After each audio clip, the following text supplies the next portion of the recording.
Hello everyone, welcome back to Potted Plant Entertainment. My name is Chris, and in case you don't know, I review movies and I rank them on a scale of 0 to 100 in increments of 5. Today, I'm going to be talking about One Flew Over the Cuckoo's Nest. I don't own this on DVD, so I don't have a picture here to show you.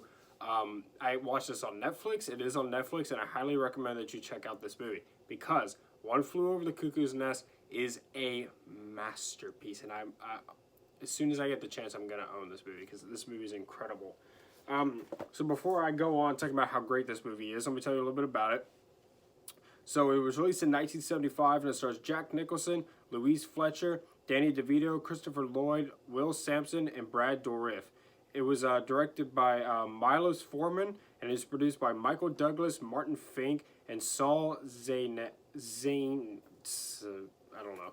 Anyways, so this movie tells the story of a man who is in prison and he's transferred to a mental ward because they think he may be crazy, but he also may be faking it. They're not sure, and so they're sending him there to figure it out.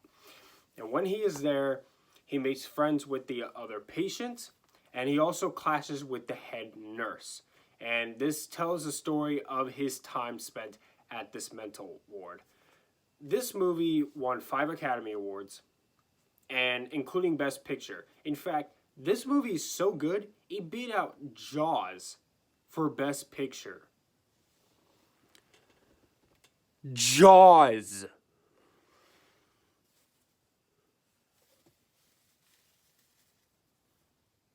Jaws. It beat Jaws. Yes, Jaws. That movie was in theaters for a year, and it beat Jaws.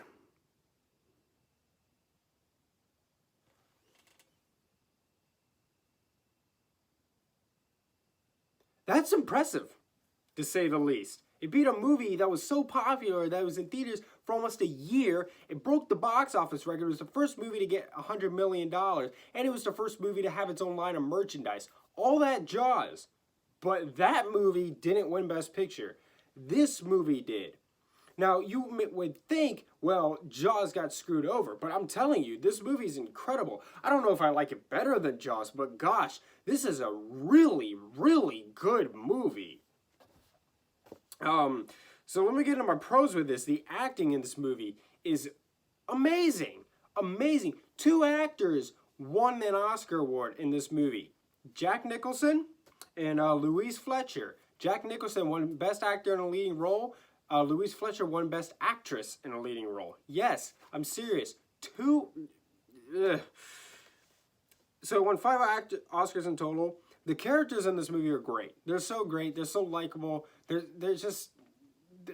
memorable as well. They're really, really great, great characters in this movie. The script is so good. It's so well written. This is a masterpiece of writing. The writing in this movie is just uncanny. It's so good.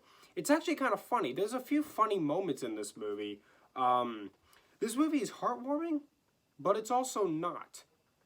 There's heartwarming moments, but there's also moments where it's not so heartwarming. When you can do that, that's good writing. McMurphy's antics. Jack Nicholson plays a man whose name is McMurphy. And he basically, like I said, he clashes with the head nurse, right? And so he has a lot of shenanigans throughout this movie, and those are really awesome, really good writing. The movie will also have you constantly questioning whether or not McMurphy is actually crazy, because you don't know whether or not he's faking it. And so throughout the movie, you might be wondering, I wonder if he really is crazy, but you don't know. That's great writing. And there's no real clear hero in this movie until the end, which you really have got. Again, I can't praise the writing of this movie enough. You gotta really commend the writers for that, because so you don't know if Jack Nicholson or Louise Fletcher is the villain until the end of this movie, when one of them makes an accidental sacrifice. I won't spoil the end of it, but one of them makes an accidental sacrifice at the end of this movie that makes them the unsung hero. And it's really interesting because even though Jack Nicholson is supposed to be the antagonist and Louise Fletcher is supposed to be the protagonist, or did I get them mixed up? No, he's the protagonist, she's the antagonist. Yeah, but I got my vocabulary mixed up. You don't actually know which one of them is really in the wrong. You'll debate it in your head, but you're like, well, I can see this, but I can see that. So you don't really know which one of them is in the wrong until the end of this movie.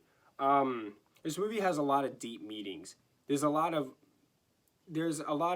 things in this movie that'll really get you thinking, and that's good. Like, again, that's all the credit to that writing. It's very entertaining. It's edited very well. The cinematography is excellent, and they really use the cinematography in ways you won't notice to help tell the story. And you might have to like watch a YouTube video or something explaining it to you, but they use the camera to help explain this story to you, which is such good directing. Such good directing. One Flew Over the Cuckoo's Nest is a masterpiece. It's a masterpiece. It's a shame that Jack Nicholson's memory started deteriorating, because I would love to see him continue to act, because he is definitely one of the greatest actors of all time. He's been nominated for 12 Oscar awards. He's won 3. He's a master in front of the camera. With all that being said, I'm going to give One Flew Over the Cuckoo's Nest a 100. I mean, an obvious 100. It's an incredible, incredible movie. I love this movie. If you haven't seen it, you've got to watch this movie. Seriously, I really can't praise this movie enough. It's a really, really, really good drama. I love this film, and I guarantee that you will too. Thank you so much for watching. Subscribe to Power Play Entertainment for more, and hit the like button. Leave movie review suggestions and comments down below. Follow me on Instagram at Power Play Entertainment for channel updates. And I'm going to go to bed now because it's my birthday. And I got stuff to do today. So, anyway, much love.